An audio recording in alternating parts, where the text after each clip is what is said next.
On parle de milliers d'euros, quoi. Aujourd'hui, j'ai détruit ma mère, j'ai détruit mon père. C'est l'adrénaline, en fait. À partir du moment où je mettais de l'argent dessus, chaque match, pour moi, c'est devenu une finale.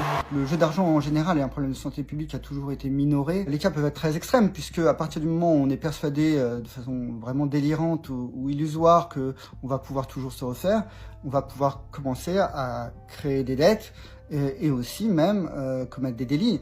Bien sûr, mentir, dissimuler, emprunter, mais aussi voler, détourner. Et là, c'est la ruine à la fois de soi-même, mais aussi des autres. Et les cas extrêmes, c'est véritablement quand on a fait tellement de dommages à soi et autour qu'on ne voit plus d'échappatoire. Et donc là, des idées noires arrivent. Plus de la moitié des joueurs d'argent ont des idées noires. Et une tentative de suicide, voire un suicide réel. 20%, plus de 20% des joueurs pathologiques ont fait des tentatives de suicide. Le seul moyen de reprendre le contrôle sur sa vie quand on est un joueur addict est d'arrêter de jouer. J'ai perdu plus de 40 000 euros. J'arrivais, une fois que le pari était perdu, à me projeter sur de nouveaux paris. Je vais me refaire.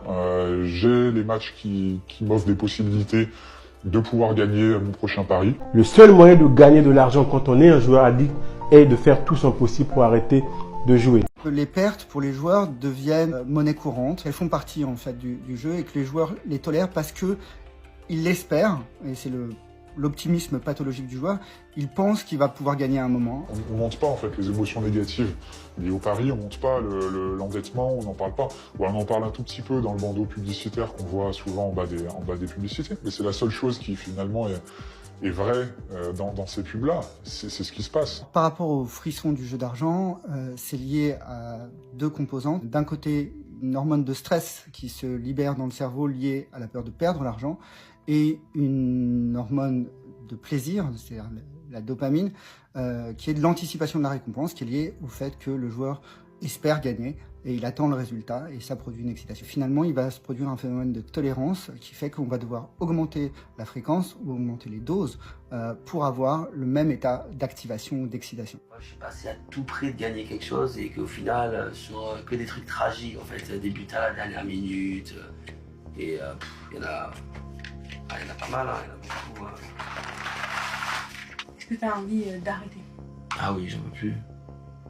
Ah oui, non, je n'en peux plus. France, en 2021, sur 450 millions de joueurs, de parieurs qui jouent au jeu d'argent, seulement 27 500 ont gagné à peine 1 000 euros. Donc, à peine 1% des gens ont gagné en 2021 un peu plus de 1 000 euros. Mais c'est pas ça le plus choquant. Seulement 0,03% de personnes ont gagné à peine 10 000 euros. Si tu crois que tu vas gagner ou te créer une source de revenus avec les paris sportifs, mon ami, tu te trompes. C'est toujours la FDJ ou ces sites de paris sportifs, Betclic, Winamax, que tu es en train d'enrichir. Quelles mesures devraient être mises en place pour encadrer les paris sportifs? C'est déjà une prise de conscience des législateurs sur cette problématique, c'est l'intégrer comme étant une pratique à risque. Et à partir de ce moment-là, comme l'alcool, comme les cigarettes, c'est d'en interdire la publicité. Comment tu veux que je sois bien dans ma vie avec tous les dégâts que j'ai fait?